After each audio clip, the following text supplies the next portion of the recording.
All right, it's Building and Grounds Committee meeting. Got it. We did have an executive session before this for personnel reasons. And Jeff, go ahead and take roll call. Mrs. Berger, Here. Mrs. Boyer, Here. Mr. Klosky. Here. Mr. Galzella, Mr. Mummer. Here. Mr. Plessick, Here. Mrs. Weaver, Here. Mrs. Jinxt. Here. Mr. Zimmerman. Here. 8 present, 1 absent. All right, do we have anyone here wishing to speak about anything that's on the agenda? Okay. All right, item number 5, matters for which the board take action is required. Mrs. Berger. Yes, all right, we've got a couple of personnel committee items. So I'd like to make a motion to approve items 5A, 1, and 2. Second.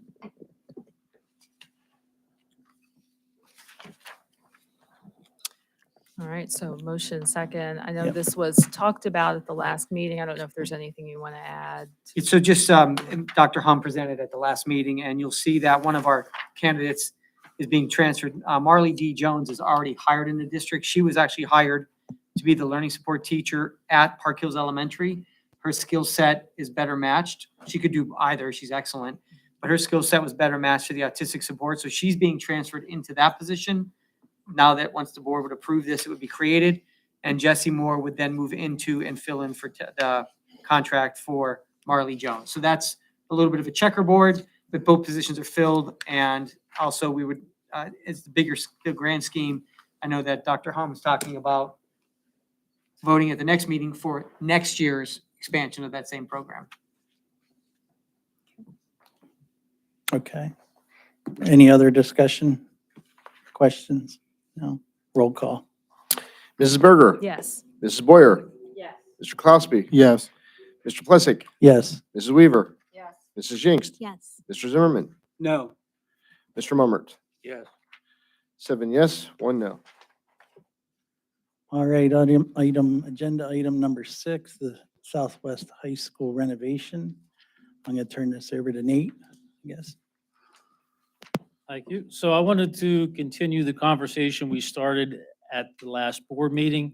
The documents that each of you have at your places are very similar to what you received at the last board meeting. The goal this evening is to look at the alternates that were approved along with the base bids at the last meeting. We could look at the other alternates that were on the table that I did not recommend at that time. And we can also look at the value engineering options in a little bit more detail. But at the end of the night, I feel like we as a school district need to decide, are we comfortable with the budget where it sits? Do we need to look for more cost savings to close the budget? Or are we all right to proceed with where we're at? So if we start with the total projected project budget, similar to what we did the other evening, the base bids came in at $70.645 million. The recommended alternates were $241,300 credit. And I also propose that we can come up with another $2,484,546 worth of value engineering items. Takes us to a hard cost of a little bit less than $68 million. The rest of that estimation sheet, those are additional soft costs or additional inherent costs that come along with the project. Some of them we've been able to lock in fairly tight. Some of them are just estimates, so we have to take some of them with a grain of salt. But as we chase that all the way down through to the bottom of that spreadsheet, with the alternates that have been recommended and approved as of that Wednesday in June, plus the basic value engineering options that I propose, I think are no-brainers that make sense, that do not materially impact the overall scope and feel of the high school renovation. Takes us to a hard cost of $75,119,866. The one other small caveat I'll interject is that this soft cost estimates that to give us an all-in price also includes $710,000 worth of financing fees. And I propose we're moving line items around, but because we borrowed $30 million months and months ago, that money's been accruing interest. The interest we've accrued off of that $30 million sitting there waiting for this project to start is enough to offset what those financing costs were. So in essence, in my brain, it's how I wrap my head around it. It kind of strikes out that $710,000 worth of financing fees. So all in, we can call this project at roughly $74.5 million. Now, I'll remind the board back in December when the architects had updated the project and had an overall project scope estimation very similar to this sheet, they were at $73.4 million. So with where we sit tonight, where way things have been proposed to this point, and we can get into more detail, we're sitting at roughly 1.3% over budget.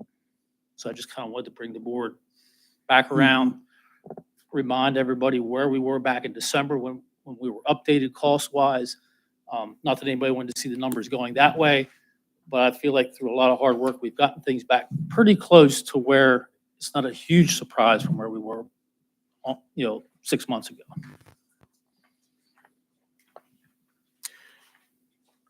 Okay, all the board members are aware that Matt is on vacation, but he sent an email to all of us with regards to where we stand on the renovation. He indicated that, the initial estimates were around $40 million. And, that $40 million was what, a year and a half ago? And it was for doing just basic renovations, not doing what was really necessary to keep the facility up to the condition that we, as a district, usually keep. And then in addition to that, he also mentioned that there was an estimate of 63 to 64, which was presented by Crabtree, which was their initial thought as to where it might come in before they actually went for bids. Nate, could you just expound a little bit more on the whole thing? Absolutely. The way we started this project out, it's hard to come out of the gates and get good direction when we have so many people involved and so many different perspectives. But we started this project very similar to how we did the middle school project. I kind of assimilated to a Chevy, a Buick, and a Cadillac approach. So what we charged Crabtree Rural with back in the spring of 22 was listening to the teachers, listening to the students, doing your own assessments of our structures, come up with the Chevy, Buick, Cadillac approach to this project. So I believe that that's where the $40 million low number came up, was that this is your bare bones, nothing extra. We know the mechanical systems are troubled. They're coming up on 30 years. They've lived their life cycle. It's time to rotate those out. We know we have to do the mechanicals. I think that's where the $40 million came out. The $63 million hard cost, as I recall, was in August of that year after we as a school district, as a board, directed the architects to follow the course of the Buick range. They didn't select the Cadillac range. I'll remind you, the Cadillac range had the main street diagonal cutting through the building. It was not near as efficient use of the buildings. It had more square footage of additions. So with that Buick preliminary estimate, was about 63 million in hard cost. So as you look at the December update, Crabtree Rubal's hard costs in construction I have is about 65 million. So it did creep up some. It was not huge from August to December, but it did creep up some. And we were able to tighten up some of the soft costs that we saw on this first sheet that we just reviewed too. So that's kind of where we're at with that. It's always difficult. This district has a long range plan that I think makes a lot of sense, that we go about our 6 educational buildings and renovate them about every 25 years. That makes good sense. That's a good average life cycle. Anybody applies that thought process to their home, I think most of you would acknowledge that after about 25 years, most things in your home need updated. The kitchens are showing their wear and tear. The bathrooms need updated. It's a good sound principle to follow. it just gets a little bit more nuanced when you try to move beyond the hard physical things where the air conditioning may not work anymore, the plumbing pipes are leaking, to, well, it'd be nice to add a little more space here or to change the format of this piece of the building. And I think that's kind of where we're at, where we've grown into this budget, is that the educational process has absolutely changed in the last 30 years from when that building was developed. Our educational programming is different. Our student use through sports and extracurriculars is vastly different. So I think a lot of this stuff absolutely does make sense because of all the variables that we've seen over the years. And also as we look toward 30 years to the future, because again, we have to position this building, in my mind, to serve this district for another 25 years before we undertake a major renovation. Yeah, right, this, Go ahead, sorry. yeah, this, the current high school building has just surpassed its 30 years of life since the last renovation was done. And as Nate has already said, a lot of things have changed educational wise, technology wise, energy wise within the last 30 years. So only doing a basic isn't going to help a whole lot, because if we don't do what we normally do, we're going to cost ourselves more in electric costs, fuel costs, any other types of, costs that we don't have a control over. So doing more is really going to save us money in the future. Because hopefully we'll get another 30 years out of this building once we've completed with this renovation. And that would put us in a pretty good spot. So, Mr. Marmot and the board, I'm not going to tell you anything you don't know, but the process that brought us here to this point, where you're looking at what appears to be the final costs for the board to consider, backstory behind it is the work that Nate and his expertise, his value engineering, his finding costs, his saying, I had the opportunity, Nate spent many days up at Low Bar. I went up one Friday morning and spent the day with him and watched him do his thing. And he looked for costs, and he worked hard. And Keith Dr. Downs with his team and the department leaders and the design of the building and the layout and move this room, add that room, was really done with precise discussion, and it was deliberate. And everybody would like to see this cost lower. There's no question. And if this middle school is any indicator of what will happen during this process, as we went through the process, Nate still finds value engineering. It's still along the way. Is it going to be millions? No. But where he can take a dime, he'll take it without compromising the product. So I can assure you from my perspective of where we're at in this process, the team that has brought this to you is truly exhausted and explored every single avenue. And I think we would all agree that we wished it was in the $40 million range. But I don't think there's a way it could possibly be there based on the work that they did. So I just want to make sure I know you know this, but for the viewers as well, the work that went into this, it's a bigger number than we had hoped, but the work that went into it, it's as small as the number's going to get now or 10 years from now.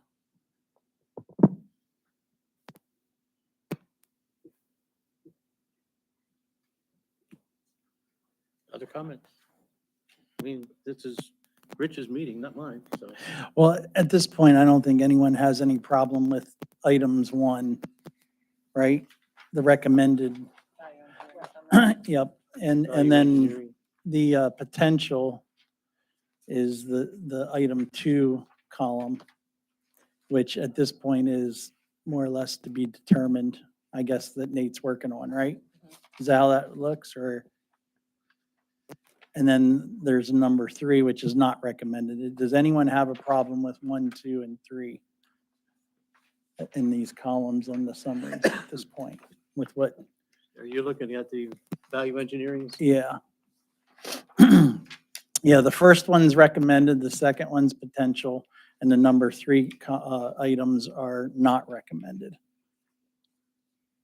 So now we'll remind you that the stuff that's in the blue letters, blue numbers are we feel pretty confident about those numbers. It's been multiple back and forth with the contractors to make sure we're picking up everything that should be picked up. We feel good about those. The numbers that are in red are still in negotiations, basically. We're still flushing them out, trying to make sure we know exactly what's in that deduct and what's not in that deduct. Yellow means we're just waiting on more information. Yellow is a lot of stuff we're trying to not lose sight of, that we don't want to fall off the table and disappear. We think there's good potential, but we don't know what the numbers are yet.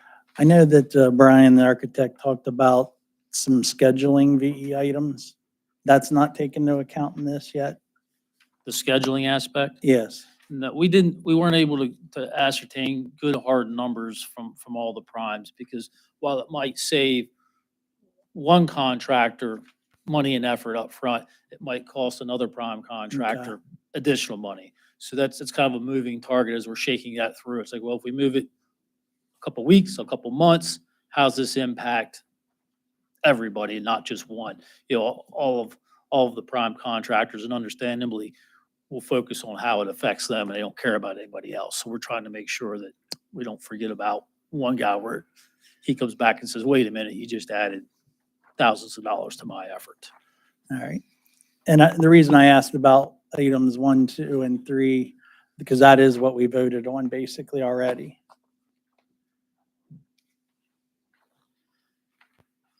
Or at least that was The what value Tom said. engineering stuff, I don't, in my mind, I don't believe that we've really taken board action on those items, and I don't know that we need to take board action on those items. The alternates are what we do need to take action on if we need to go back and visit any of those, because those, through the bid process, the contractors are obligated to honor for 60 days, which that's basically this month of July. So we can take our time this evening, discuss those through if there's any further questions, and take action in July if there's more of those that we want to add as far as deducts or credit, or, as add-ons even. But the value engineering stuff, I think that is stuff that will be a process. There'll be architect's documentation, specifications. Some things will actually require additional drawings to be done by the architects. And those we will address as change orders as quickly as we possibly can. I propose to the board that we have good faith effort amongst the contractors, the architect and myself, to work through these things. And I think we're all working Okay. well together. So really, we need to discuss the last page then, is where we're at. Very similar to what you proposed. Alternate 3, alternate 2, and alternate 7, which are not included in those totals that we talked about at this point. Correct. And then that bid tab sheet, second page, I did add all the alternates on that, even the ones that were not selected. So if there's others there we need to consider, but there's a number there that between myself and the architect, we didn't think there was value in recommending those to the board. So that gives the board good reference as to all the alternates that were on the table.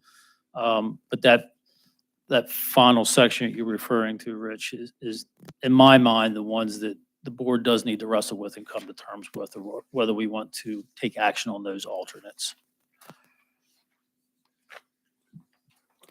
Does anybody have any discussion for Nate or for in general? I will agree that I don't think anyone here doesn't understand that the world is a more expensive place than it was a year and a half ago. It's everywhere. But in that same breath, this number is crazy. I don't want to cut corners. I don't want to give these students less than they deserve. But I think there's a line between what really matters and what is aesthetics. So perfect example, and I will use myself for an example. I went to a high school in Philadelphia, had been renovated the year before I got in.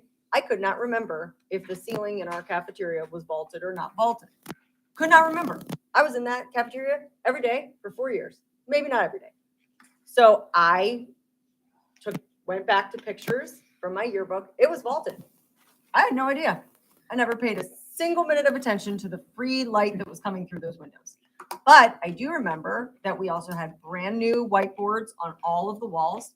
I do remember that we had nice lockers. I do remember that our fields were beautiful.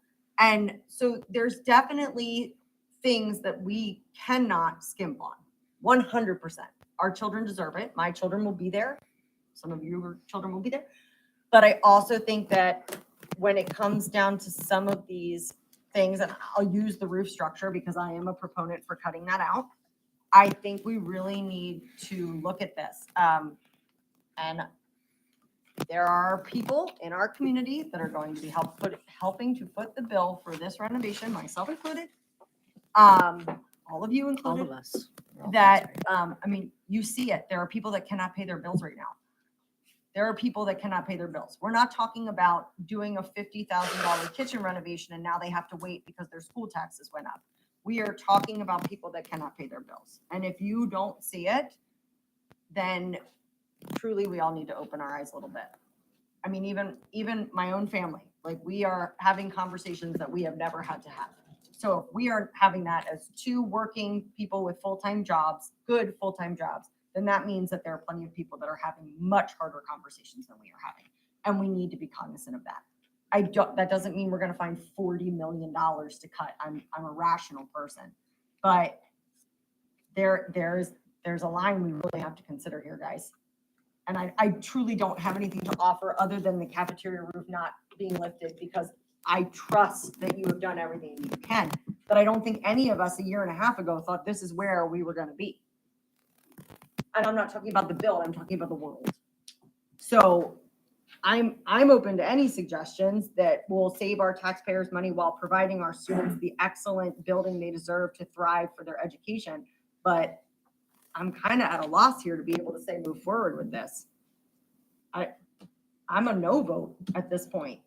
I'm one vote, but I'm a no vote. I can't do this to our community. For the whole project? Or just the roof? I truly for the whole project right now. I know that that's not what we're talking about. And I know that's already been put through and it was designed before I even sat in this chair. And I am aware of all of those things. But this is a big kick, much bigger kick. I never was for the $40 million. I knew we needed to do more than just the HVAC and the ceiling. I knew that. But some of this stuff is just bougie. And as much as I want our kids to walk into a building and be like, yes, what are they really going to remember? Those are the things we need to be focusing on. And that is truly, We're not voting on whether or not we're doing the project. I know. though. You understand that? I We do, already but I- voted to do the $70 million project. I understand that. I'm saying, Okay. I did actually just say that. But what I'm saying is I think we need to, And we are doing a full kitchen renovation in this project, just so you know.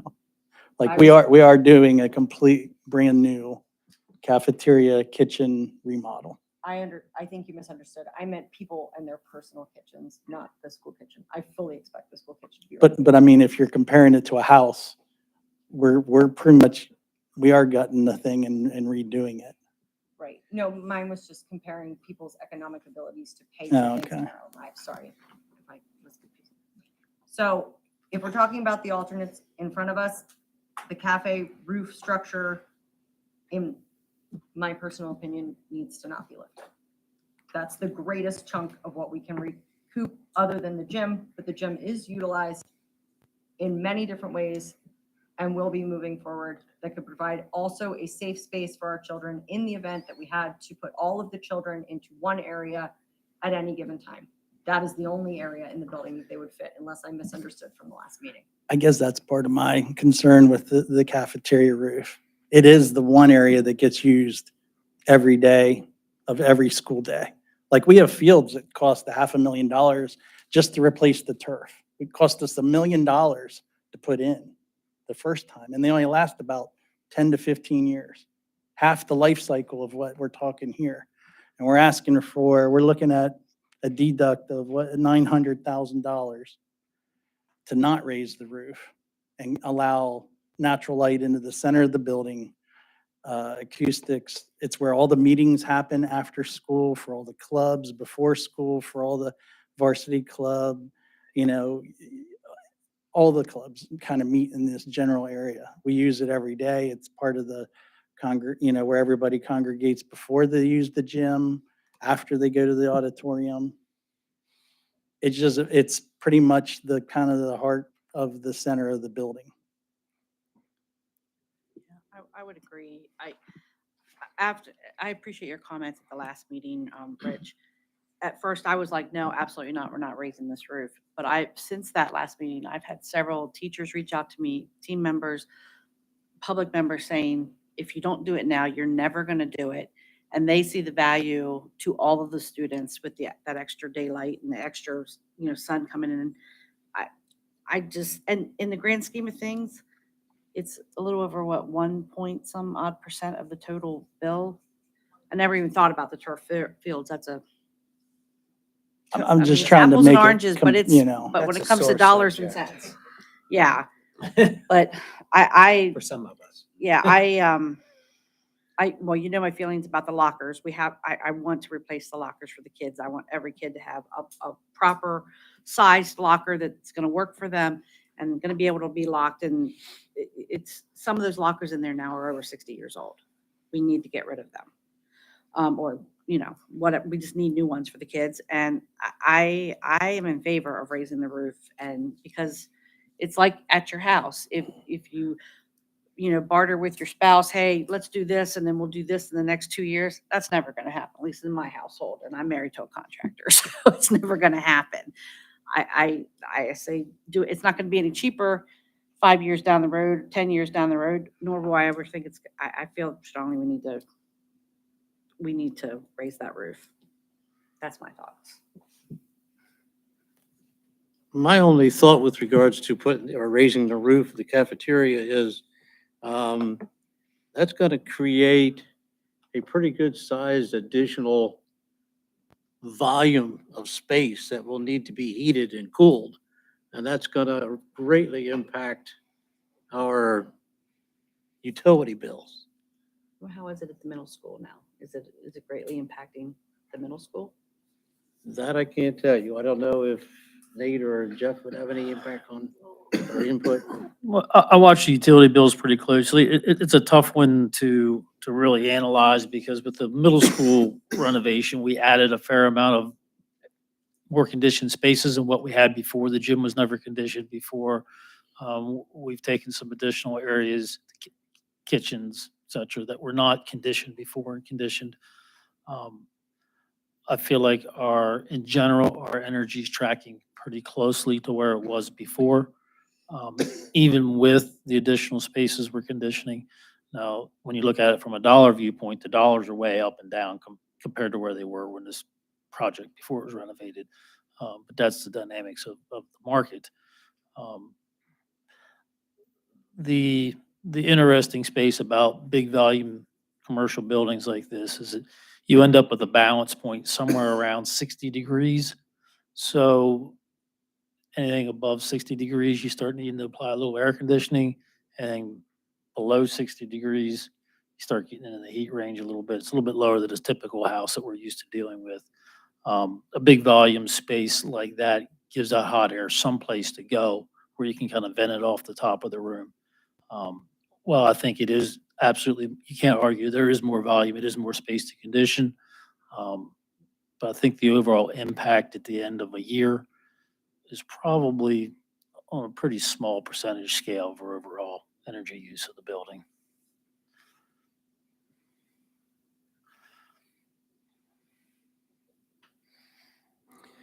In reference to alternate 3, I think we create more of an issue if we go down that road, so I am not for that at all. The lockers, I understand the need for and the upgrade. I think it's extremely important. I'm very firm on the structure in terms of raising the roof, but I also understand, and I've had a lot of thoughts since Mr. Plessick brought up last meeting about this is a once in a 30-year opportunity, and it is the center of the building. So that's where I'm really struggling. It is the focal point of the building. It's used every single day. And for 1.2%, trust me, I know what people are struggling. I'm on a fixed income. I know exactly how people are looking at this. That one is a very hard one that I'm still struggling with, and I don't necessarily know where I stand yet on that. But the first 2, I am firm that those should not be considered. And the other thing that is playing in my mind, I understand that the email that was sent by Mr. Gelazella in reference to halting things and only doing the HVAC and the mechanical and everything. The problem with that is that's what's happened with Northern York County. And their complete gut of a high school is at over 122 million right now. So if we wait, do we open up more of a can of worms? And do we create more issues for ourselves? And it's very, very difficult to say, let's just do the basics right now when we're 30 years into a life of a building that is long overdue. We all know, we've been dealing with this for years in terms of just looking at the situation in the gymnasium and the stopgap measures that have been taken to make things last. At some point, it has to be replaced. Am I comfortable with the cost of any of this? Absolutely not. As a taxpayer or as a board member, I'm not comfortable. But at the same time, I don't know what our options are. We don't proceed forward, then we create more of an issue, much more of an issue.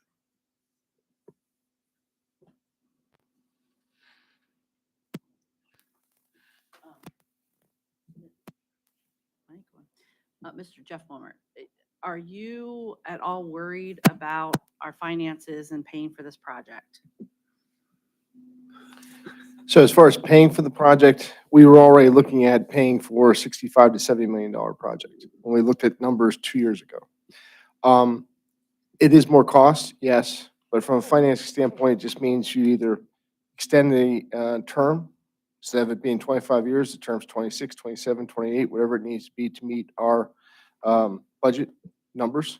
And as we already talked to the board 2 years ago, we're going to have to dedicate millage anyway to get up to probably somewhere between 3.4, 3.5, 3.6 mils dedicated to debt service in order to pay for this project. Not just this project, but all of our projects, all future projects moving forward based on our long-range capital plan.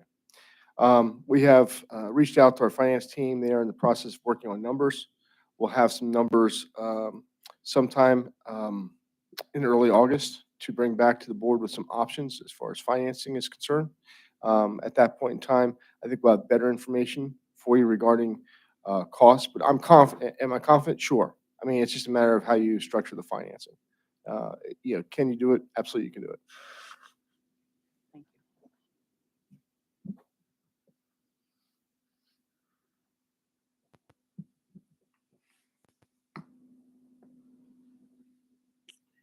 you. So Nate, you need an answer on these alternates then, or these 4 items as to whether or not we're gonna, So I propose the board, if they want to pursue any of these alternates, we need to come to terms with that and put it on the next board meeting agenda so we can take action and lock in these prices. Because that's, the month of July is all the longer the contractors are obligated to this pricing. If we come back in September to the contractor, say, oh, we've got cold feet and we're already knee deep, holes are being dug, walls are coming down, and say, oh, we want to talk about these again, I would be willing to bet that the terms won't be as favorable when we're already obligated to the project to that level. so we would only need a recommendation if we were gonna accept this, because at this point, we've accepted, At this point where we said, or as we far gotta as, have one that we're saying we're not accepting them. correct, guess as far as I'm concerned, we accepted, the board took action, accepted the base bids from each of the prime with the 3 alternates that were proposed. The project is set to roll in that direction. Notice of intent went out to all 4 prime contractors. They're in the process of gathering the required paperwork, the documentation, bonding, insurance certificates. Once that's all collected, that's officially when the start will begin. So, I mean, the board could actually kind of pull back and pull away from those contracts up to that point. But the goal is to bring all that together this month of July. So this is really our last window, as far as I'm concerned, to talk about these contracts and these bids. Okay. I'd appreciate some additional input from the administration in terms of alternate 7 and their thoughts. So I'm probably not gonna be popular with some of you about this, but I say leave the roof as is. I think that's a significant cost. The other ones, the corridor wall tile and the existing lockers, I agree 100%. I was on board with the gym renovation, but after talking with Nate and our architect, we might actually be penny wise and pound foolish there, because some of the things that are going to be required could actually push the cost up to what the saving was from the value engineering. So I think because of that, the gym would stay. My opinion is, the pictures of the cafeteria with the roof in place, I think it's an attractive building part still regardless. And then the other two, I would agree with the board about, those are significant pieces of this renovation that should stay. So again, just my opinion, but I would leave the roof as is. So I don't know if the board members had opportunity to see the different renderings the architect provided. This is the raised proposed roof in the cafeteria looking toward the food court. This would be looking back toward the media center with a raised ceiling. Still raised ceiling from yet another angle. This is if we stay with our existing structure that we have now without raising the structure. Looking back toward the media center, the food court would be immediately to your right.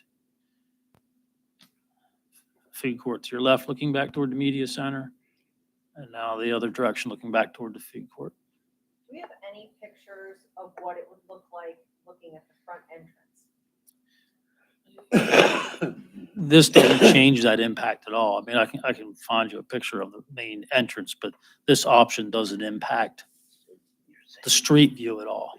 Right, but we're changing the entrance, and it is adding light, correct?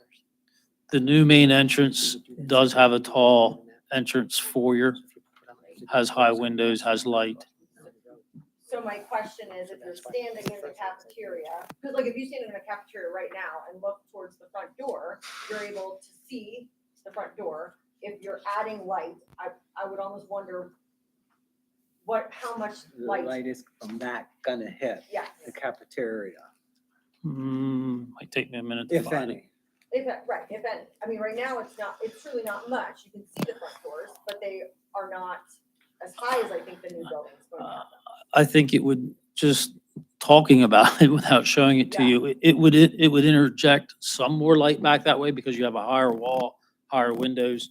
But there are also, the architect was calling a compression space. There's a low roof between the cafeteria Okay. and that voluminous entrance foyer. So that would really kind of, if you're standing in the cafeteria looking back toward the front door, I think that compression ceiling would cut off your view, direct view of Okay. all those windows, all that light that's up high. So it would really kind of diminish that Okay. Okay. I can impact on the visualize it. Yeah, I can cafeteria. visualize it. So basically, it's just the main entrance that's gonna get brighter, more or less. With our base bid, the main entrance is vaulted up. It's it's a high ceiling. It's probably 18 feet tall. Then there's a compression space where it drops down to about a 10-foot ceiling. And then when you move on farther back into the building, into the cafeteria, then does that ceiling stay down at that compression height somewhere around 10 feet, or does it vault back up again? So that's our option. You did express at the last meeting that the contractors were actually excited about the non-raise, correct? I don't know about excited, but they were not opposed to not raising the roof because it does simplify the project. Construction contracting is all about risk and reward. There's a lot of risk when you tear a roof off an existing building, especially in the middle of that building, and try to beat the weather. You don't know when it's going to rain. You don't know where the water goes when it does rain. It's a big project. It's the trickiest part of this proposed renovation. So in a contractor's mind, if we can shed some of the risk, they're not always opposed to that. Does it affect the roofing costs at all in terms of redoing the roof? Does it cut back on that substantially? I don't think there'll be substantial changes there. I think, we're still re-roofing all of the same area.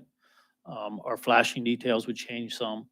Um, A brand-new, fresh flashing detail is easier to execute than going back and reworking existing flashings a lot of time. So even though it seems like there'd be money to be saved by not raising the roof, I think on the flashing end of the world, the roofer would rather be starting over with brand-new, fresh flashing details, fresh walls, fresh roof structure than having to work with existing. I appreciate Dr. Burkhart's comments, and I would appreciate, and not to put anybody else on the spot, but I appreciate the building administrators if they would mind stepping up and giving us an insight, since you've been part of this process from the very beginning, and you guys have heard what the teachers have said. I'd like to get an idea of the overall idea in reference to the cafeteria, if you guys don't mind. Dr. Johnson, can you make sure that's on? We're not Green sure. light.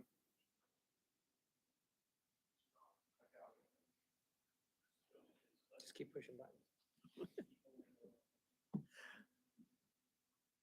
Nate, while they are doing that, if the ceiling moves forward vaulted, is the assumption that that is part of the project that would happen over the summer when there are no students in the building? So yeah, we've paid a lot of attention to phasing to make it work. The demolition of that area would happen during the summer. When the students return in the fall, the space in no means would be 100% complete, but the goal would be to have it enclosed with the roof over it again, so we would not be So then sweating it's- bullets every time it rained if we had students in the building. It would be potential that we could be starting a school year without a cafeteria for the kids to sit in? We will, regardless of whether we raise the roof or not, I think we will have a fall semester at this point that we do not have a cafeteria, that we'll probably have to use gym 3. Okay, thank you. Sorry. Yeah, from the administrative perspective, obviously, I agree with what everybody said here, everyone, truthfully. Because, there's two sides to this argument. The cafeteria is utilized every day, for at least 2 hours, if not more, because every kid spends 30 minutes in the cafeteria at lunch. 300 to 400 kids eat breakfast there in the mornings. And there is fifth period where kids sit out there. And, Mr. Plessick is correct. We have our banquets there, we have our student council awards, we have our athletic awards. So the cafeteria is a utilized space, and it's utilized every single day. So there is that argument to it, that every kid does spend time in the cafeteria. And, I am a proponent of natural light. I think natural light helps learning when you let sunlight in and things like that on sunny days. But then, I do understand the perspective of taxpayers and money. And obviously, that's a big decision to make. So I think from the teacher perspective, I think what we've been hearing from staff is that, it is the centerpiece of the high school and the reno, if you want to say it that way. So I think knowing that they do spend time in there, whether it's student council or athletic awards, or whether it's our National Honor Society in there and so on. I think if you probably polled the staff, you would probably hear most of them say they would like to see that done, the roof raised. Would you agree with that? Yeah, I'd agree. I think it's utilized more than any other space in the building, not just during the school day, but it's used, by the community in the evenings and stuff as well. Not that you'd be getting natural light, but just be something to maybe be proud of as a taxpayer and community member. I think it would be awesome to have a little bit of a larger space. Sometimes when you're in there doing cafeteria duty or breakfast duty in the morning, it does kind of seem depressing as an adult sitting in there. And I think as a student, sometimes I think if you had that natural light, like Dr. Downs was talking about, it would kind of maybe help with just, I don't know, just feeling a little better about your school day and having that natural light and not just feeling like you're kind of almost in a dungeon. And I know we're pushing the cafeteria back, so you're moving it further away from any natural light at the main entrance. There is truth to that. I know in the evenings, if you turn the lights out in the cafeteria, it's dark. I mean, there's no, even if you have the lobby, something like that, or if you have a basketball game going on, if you're in the back part of the cafeteria, it's very dark, and that's why we kind of close those areas off a lot of times just for safety reasons. But with that said, it's a very difficult decision, like I said, I defer to Mr. Winters here because he is a taxpayer. And, I understand that the impact that that has on taxpayers. So, I can't really speak to that from my perspective. But I can, speak in terms of, like Mr. Winters said, the cafeteria can at times, when you put 420 kids in there, because of the low ceiling, it gets very loud because the sound's just right there and it gets very crowded. And I came from a place that had a higher ceiling, and sometimes it feels a little bit more open in there with natural light and so on. But again, it's a very difficult decision, and I agree with what everybody's perspective has been. I think you all have very valid points, and it's a tough decision. Thank you, gentlemen. Can I add one thing about the gym too? I know about talking about the gym and whether or not to renovate that. Our basketball teams, I think, are put at a competitive disadvantage a lot of times because when we have a wrestling match or we have another event going on, the way the current gym's set up, they're out of there every day at 4 o'clock. So if they have a game the next day, they don't get to practice. I mean, school ends, at 3:25. They're practicing by 3:30, 4 o'clock. They can push it to maybe 4:15, and then like the junior high wrestling team's coming over and getting their mats and stuff set up. So, they don't have time to practice really. And that's boys and girls are trying to share a gym space. And then girls might have to go to Bearsville Elementary or boys might have to go to Bearsville Elementary. But by flipping that gym, that allows us to partition off gym 3. And we can have our wrestling match or other event and then still have practice and have that flexible gym space or like a multi-purpose gym space. So it's not just about changing the layout of the gym. It's actually the functionality of allowing our sports teams to have practice when there's another event going on. And I didn't want that to get lost in the thought process. So thank you. And, in terms of the lockers, I appreciate the fact that all of you realize that the lockers are, I took some pictures the other day. There's so many locks, you can't even read the combinations, and a lot of them are malfunctioning. When I did a tour with the class of 1970, they did the 50-year reunion, and they said, can we come in and do a walk through the building? And I did that with them. And I was surprised when we walked by the library, and they said, oh, the same green lockers that were here when we were here. And I said, no, this building's been renovated. And they said, not this hallway. They just built onto the back. And they said, these are the original lockers. So I believe some of those lockers have been there for 60 years. And so I think they've reached their useful life in terms of, functionality and so on. So, I appreciate the fact that, everybody here has been talking about definitely the lockers being, pretty much a yes to that, Any other questions? Thank you. Thank you. So I guess we're pretty much in agreement that we're not going to paint the corridor, from what I'm kind of hearing from everyone, that we would not want to take that alternate and in lieu of the tile. And then to retain the lockers just seems like, I think they've all been past their useful life, so I think they need replaced, kind of regardless of whether or not what happens down the next 30 years with lockers. But at this point in time, I don't think it's something we're gonna be able to take advantage of, so we're gonna need to buy new lockers. The gym, which is not really an actual alternate, that was something the architect kind of suggested. Correct. That was You're correct. That's a value engineering proposition. When the numbers came in above budget, we immediately started looking for some of the big grabs. Where can we make up sizable ground on the difference in the budget? And that was one of the topics that Yeah. came up.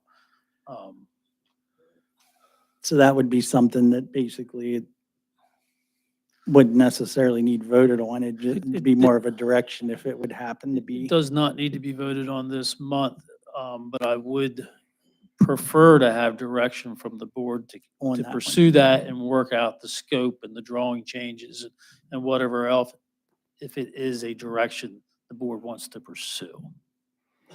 Well, I let's mean- just discuss that one then, at this point. The gym, is anybody adamant that the gym be that we don't do parts of it, I guess, here to save what they're suggesting. My question is, if we don't do this, what would we do? So in the gym, it will get new heating, air conditioning system. So, and then our scoreboards are in bad shape. They need to be replaced. Once you're doing new ductwork in the ceiling, I feel you're gonna need to paint the walls.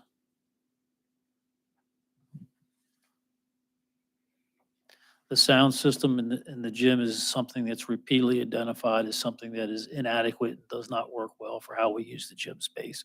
So I think a lot of the electrical component that's in the electrical end of the bid would still have to remain.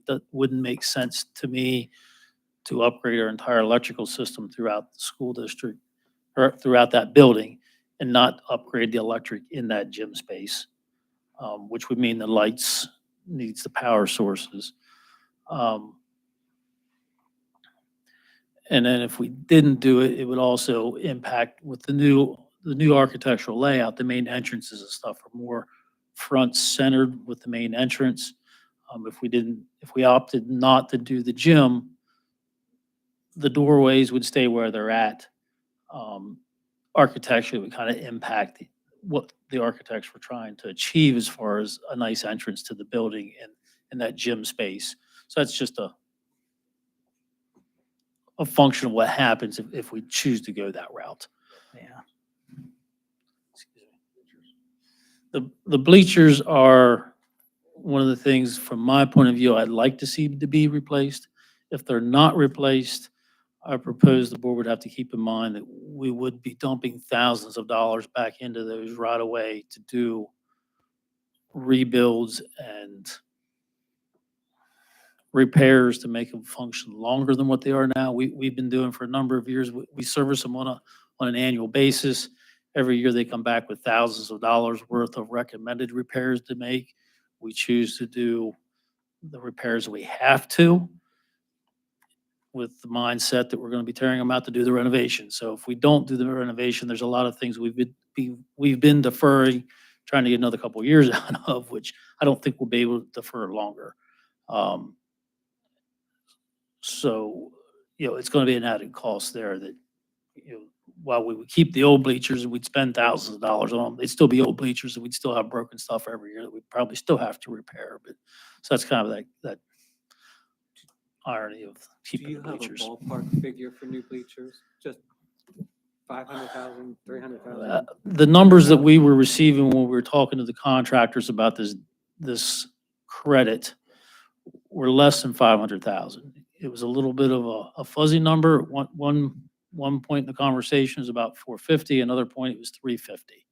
So it goes back to that caveat I mentioned before, is that some of this stuff is still in flux, that we're still trying to ascertain exactly what we are and aren't getting and to iron stuff out and make sure it does make sense. Okay, so with the option to minimize a gym renovation, we would save a little over $1 million. But if we would do the full gym renovation, It's already in the budget. It's it's already in the there. budget. Okay, so, So if I can, the contractors offered us $1,089,000 as a deduct if we don't do the gym. But based on the things I was just asking about, the scoreboards, the paint, yeah. there's a number of things we'd still have to add back in. So it would not gonna- definitely not be over $1 million. It'd be less than $1 million. And like I said, we have to spend more time working out those details, which is why I was asking for the board's kind of directive. If it's something they really feel strong to pursue, I'd like to know so I can continue kind of working with the contractors and the architects to better define that and work through the details to get a real number. Of course, we're not obligated to anything until we get a real number. But if it's something that the board doesn't think it's necessary, we chase it, I'd rather not spend a lot of the architects, the contractors, my time chasing something that doesn't mean anything anyway. Yeah. I mean, my opinion is we we do it as base bid and do the gym renovation as designed. That's what I would prefer. Refresh my memory, because I think we talked about at the last meeting, the flooring. Yeah. that's what I- So the floor in the gym, we've obviously been getting by. We've been playing varsity sports on it for roughly 30 years. One of the reasons that I struggled with it, but one of the reasons I came to terms with it, I think that it makes sense to replace it, is back to that mindset that we're trying to get these core components of our building to service for another 25 years. That gym floor, when it was first installed, the unfortunate part was the metal barrel roof leaked. The floor took moisture, it swelled up, had a bubble in the middle of the floor from everything expanding to the point where it was raised multiple feet. The contractors had to come back in and cut the floors, relieve the pressure, set up dehumidifiers and drying apparatus to get it to lay back down. Once it was laid back down, it was patched back together again. So, like I said, we've been playing on the floor. We've been getting by on the floor. It's not absolutely the end of the world, but is it what it should be? No, I don't think it is what it should be. And the idea that if we want to try to position this building to serve us well for 25 years, to think that that floor will serve us well for 25 years, I think is a stretch. I don't think that's somewhere along the line that will come back to haunt us. What are you thinking? 10 years?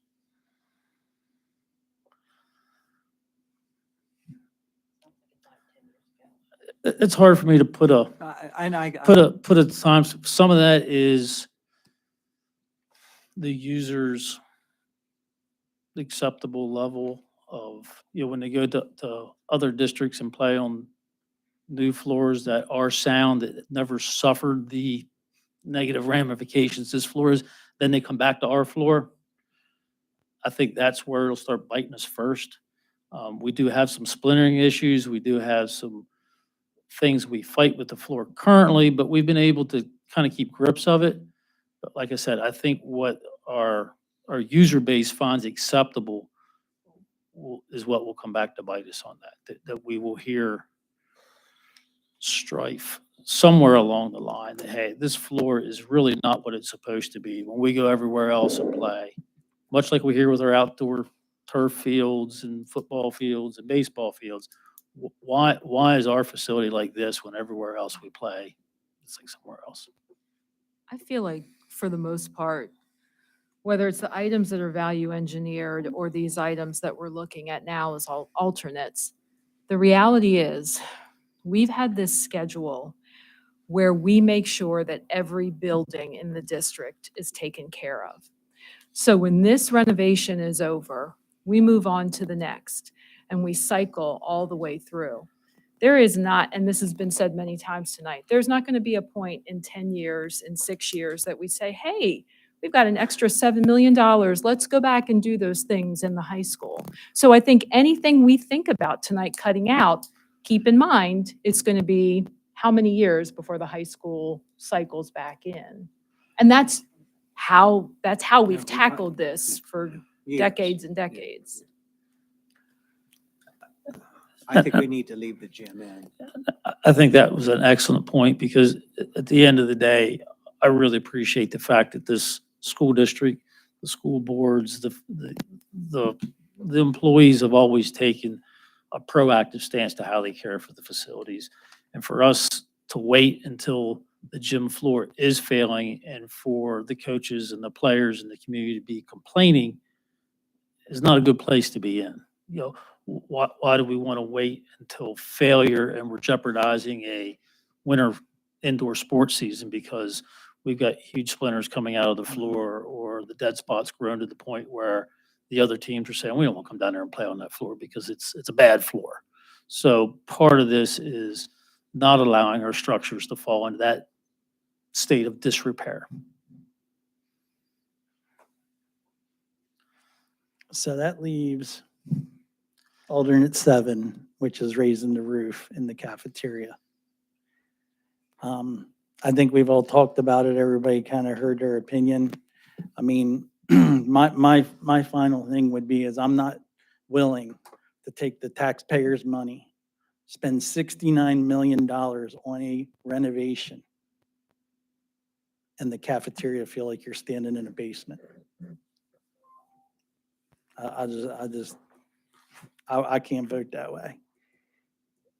I like what our plan was. No, I'm not happy with the prices, but that is what it is. And we've kind of accounted for that. I mean, nobody's taxes are getting raised just because of this project.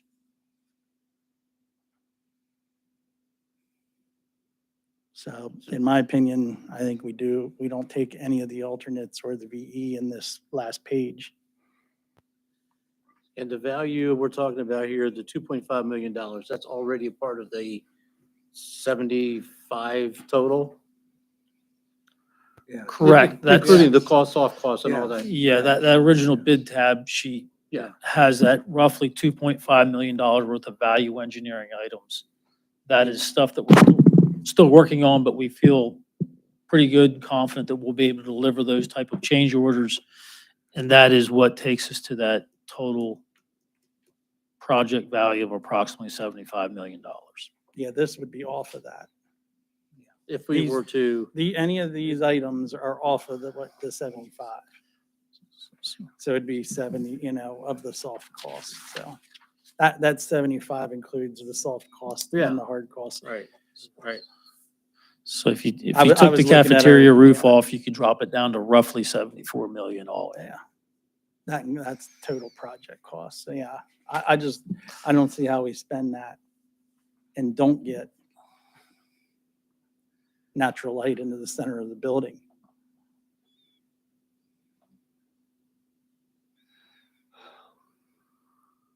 I mean, you're spending $74 million. We are. Yep. The only thing, Rich, that I hesitate about the roof is that we are not very lucky when it comes to roofs. Are we, Nate? Roofs tend to leak. More than what they should. And that scares me. But this would be, if I understand you correctly, this will be a brand new pitched roof, so you're not gonna have to, do you know what I Well- mean? It's Well, gonna be yeah, but brand look new. at Bearsville. I mean, I'm using that as a prime example. But any of our buildings could have leaky roofs. Our homes can have leaky. Yeah, We don't like not have natural light because we're worried the roof's gonna leak someday. But we're replacing the roof anyway, whether it's raised or, right. so. We're replacing Well, but what is the roof, what's on it? raising it, in my opinion, you have a bigger chance. That's personal opinion. Comes down to the same thing. Yeah, installation, as long as it's Yeah. done correctly. Yeah. But In my mind, whether it's a raised roof or the lowered roof, its potential to leak, I don't think is much different. I think our real risk factor to a leak and negative ramifications are through the process of demo and the existing structure until they can enclose it and put a new roof back on. Because now we've opened up the building and you have Yeah. a large area that doesn't have a roof on and it's not a day or two, it's weeks. So how do you contend with that? That I think is a real larger dynamic as far as mitigating risk. Correct me if I'm wrong. Earlier this evening, you said that if we were to choose any of these alternates, not the value engineering, it would obviously need to be voted on, and that would happen at the next meeting, correct? It's up to Would the, ask, it's, but it's up to the board how you handle it, but I would suggest the board direct the administration to put it on the next agenda to be voted upon, if you choose for it to be voted upon. So I feel like because we do have multiple voices coming from all angles and people are considering things, then it should go to a vote. That's why we're all here. And if those of us who are against it lose, then so be it. And if those of us who are for it lose, that's the nature of the vote. So I'd like to make a motion to put an alternate 7 only on the next agenda to be voted on. second, So you're just saying vote either way in the next, at the next. It would be to vote to accept the alternate. Which would No. be to, you've already accepted in the base bid, Yes. your vote would be to reject it. Reject Reject, it. excuse me, sir. Yeah, I apologize. yeah. No. You're taking the alternate, We so you're. didn't take the alternate. We accepted the base bid and the alternates as bid. Right, We have to We'd have- reject the alternate. all the alternates. Or accept alternates is what we should be doing at this point. We've already accepted the base bid. You've They want accepted the direction base on bid. whether or not we're gonna accept the alternates or not. Which ones we want. You accepted the base bid, alternates 13, which is aluminum feeders to the electrical panels, alternate 14, which is a single-ply TPO roof instead of a PVC roof, and alternate 17 is the Maxis door access system. Those were a $241,000 change deduct. So those were accepted. Well, I agree. When we voted to accept the bids for the base bid and all 18 alternates. We didn't actually give any direction as to what we were doing with the alternates at that point. That's what this meeting's for, and that's what this vote will be. So you didn't take action on those 3 alternates? Don't we need to break them out? No, it's my understanding that we voted, the last meeting, we voted to accept the base bids as they were. And these 3 alternates, 3, 2, 7, are already a part of that as accepted. And then we had 60 days to have this conversation. Well, if they were accepted, then the price would be cheaper. That's what I guess I'm trying They to tell weren't you. accepted The because base bid's 70 million. he said that we The could. only do alternates these right are here. over on this column. Yeah, I believe the gentleman that was here the last time with Nate said that these can be done at a later date, not meaning like way down the road, but like at this meeting or, yeah. That's why we asked for it. That's why we didn't vote on it. So the is it, last meeting. is it possible to break them out? Yes. Yes, you can Okay. pick one or none or all of the alternates. Yeah. And the numbers that Nate was presenting too, on the Or in- color code sheet, he was already counting for that $241,000 reduction as a result of those 3 alternates, 14. And I agree with you. 13, I think 17. that's the direction we want to go, but I think formally we should be accepting the ones you just depicted and rejecting the ones we do not want to accept at this at this next meeting We can do that. of the 18. But did you not start this meeting by saying you'd like to leave tonight with direction? Is that the direction you're looking for? Or are you expecting Well, leave to tonight? put them on for next week.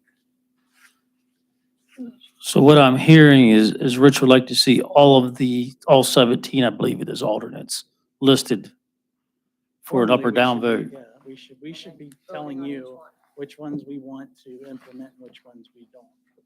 Correct. I don't think we have a problem with the other ones, just these last ones on these pages are the only ones that we really Well, have. I agree, and you can group them together if you Yeah. want to do it. I was gonna As one- say, You do know, want the ones we 17 want to separate accept, motions. group those, and then group the ones that we want to reject or separate them because there's, So you'd like to see 2 motions to accept alternates 13, 14, 17, and yeah. formally. whatever, and then a separate motion to reject alternates to whatever's left. 3, 2. Correct. But I feel like they, again, they need to be broken Yeah, out. they need to be delineated. They need to be like, okay, who wants? Because, I mean, from this conversation, 3 and 2, it I- didn't sound like anyone was against those. And I'm certainly not speaking for Matt because he's not here. But then we did have questions from people on alternate 7 and then the value engineering. So is it fair to eliminate some of those now? I would, Yeah, I think, 3 and 2, I think we can eliminate. I mean, the 2 I think we need to vote on is the roof and the gym. In my opinion, I would agree. with that. in separate lines, Just 2. individual. So before, there should be one group of ones that we are accepting that you recommended, one group that we're not accepting, which we've all agreed on, like the lockers and the paint, we're not accepting that.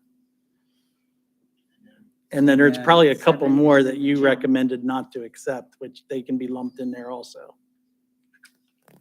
They were on that list. And then there should be a separate one for the gym and a separate one for the roof. Vote-wise. Do that. So it'd be four of them, 4 items. 4 motions. You Is that- okay with- I'm okay with that. I'm okay. You okay with that?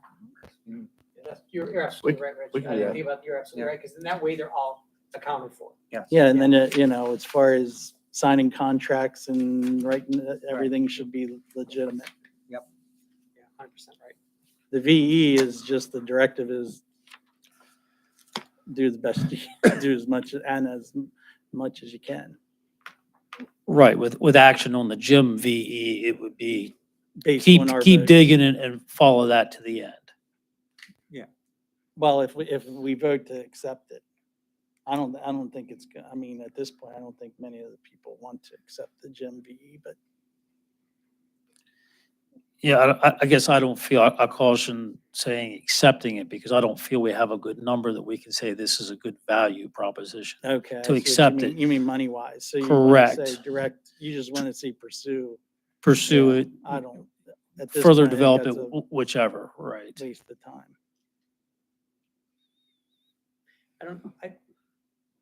I don't think you need a motion for that because it's a VE. So you could, if the board directs you tonight to pursue those numbers, because it's not an alternate, it's a value engineer, just like, that could be a decision, like, when we've done the middle school project, there were times we said, hey, go with the plastic as opposed to the aluminum. That was a VE that didn't require board action. You informed them, but it didn't require the action. I think if tonight, the other ones that Rich talked about, I agree. I think they all have to be added on and voted on, but because this is value engineering, I think the board's within the power to say, Nate, pursue it or leave it be. Because it's a value engineer. It's not an alternate. I agree, unless the board wants to put it to a public vote, just for transparency. Right.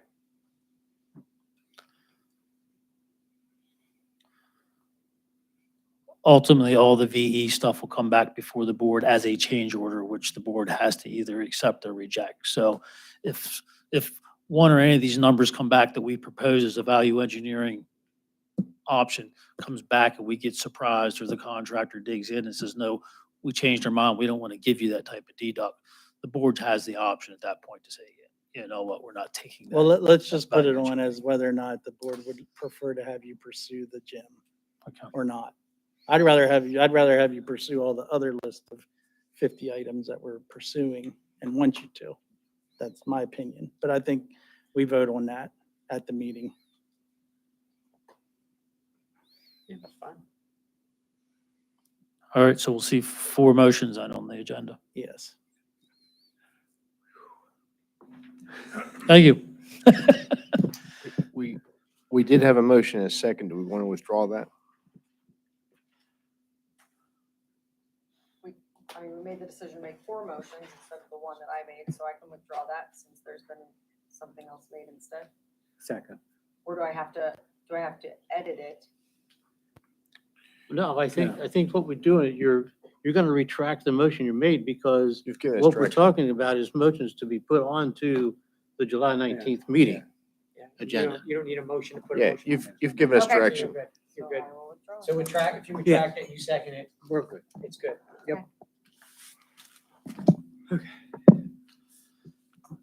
So not to beat it to death, but the value engineering summary sheet is there. I wanted to give the board, we haven't had any real opportunity to discuss any of those things. Is there any questions, any concerns, anything I need to research and bring back to the board as far as the value engineering summary page of things that I believe are no-brainers? I want to make sure the board agrees that they're no-brainers. Well, anything that says to be determined, I'm expecting you to do. I think with the amount of work that you've done, if you and your professional expertise is not recommending something, when we know that you've brought things to us to consider that you probably would want us to consider, I don't have any questions about the not recommended VE options. I know would be a savings, if I'm reading this correctly, of $266,873, but your ability to know what we really need and what we don't really need, I do trust, and so I don't have any questions about the not recommended DP options.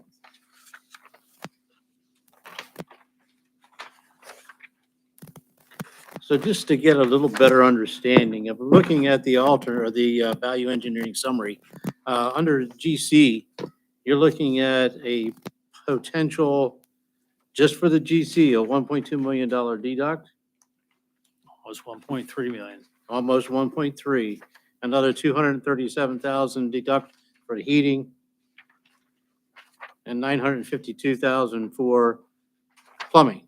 No, I'm sorry, electrical. Electrical. So there's a potential of $2.4 million deduct just from those alternates or value engineering.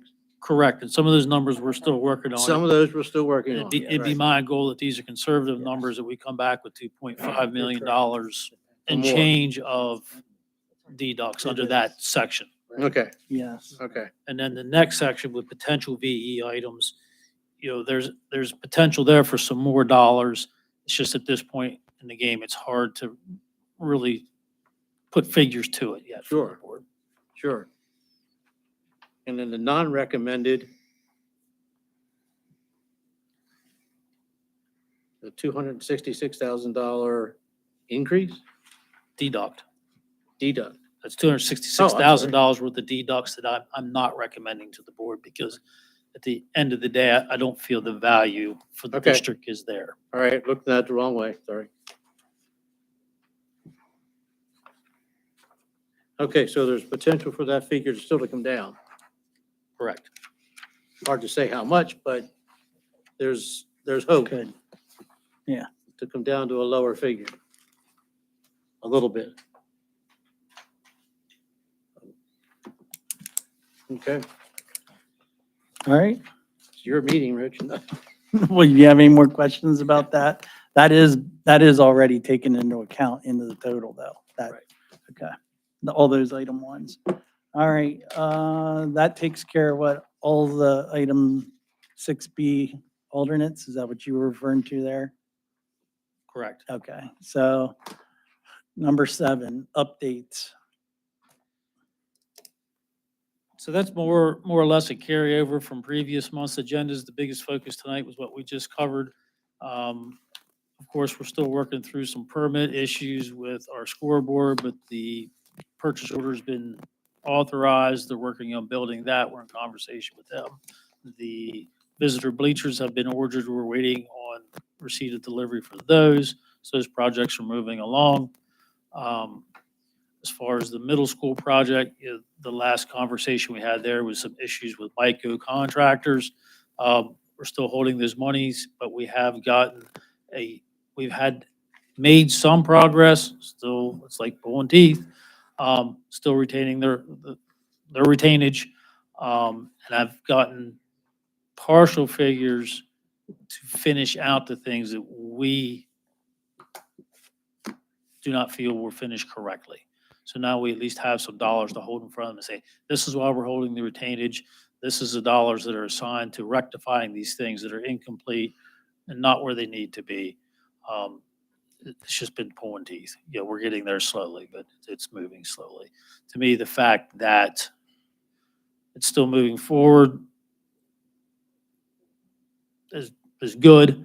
And the fact that MICO is willing to come back and rebid this project and still want to do work with the district, to me is acknowledgement from their end that we're not out of line in how we're dealing with them, and that they kind of understand where they've got us as they work through these issues.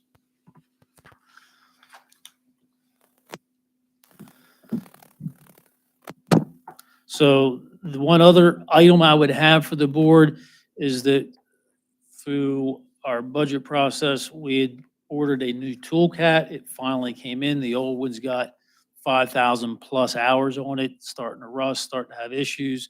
We had received a proposal for a trade value on it due to the length of time from when we placed the order to when it came in. They're getting kind of iffy about what they want to give us for trade, which I didn't think was a very generous number to start with. If it suits the board, I would like the ability to take that machine to auction and sell it through auction. I think we could deal with like a McGrew equipment auction service or even a municipal bid service to get as much recoup for the district value-wise as we would through the trade-in through the dealer. We have a document signed from the dealer that said they're going to give us how much? Well, their way they wrote it up, they didn't. They said potentially, and then can vary with hours. Of course, we've continued to use it for the last 8 months since we placed the order. So, yeah, it'd be the same as if you ordered a car and they had to order it in. They said, well, here's what we think we'll give you for a trade-in value, but you're going to drive it every day for the next 8, 9 months. So they wouldn't guarantee that trade-in. What's the thought? Yeah. I think that's fine. I mean, to pursue that option. Really, that's. So, and the way we typically handle the auction things is we can probably start it with a reserve, but we would end it and coincide it with a building and grounds meeting so the board could take action whether to accept that highest offer or reject it. And if if the board chooses to reject it, we can pursue other means. Okay. That's it for the updates then? That's all I got. All right. Number 9, visitors. Would anyone have any comments? Or like to speak? All right. Seeing none. I guess motion to adjourn. So move. Second, I'll second it. All right. Building grounds meeting over. 7:57.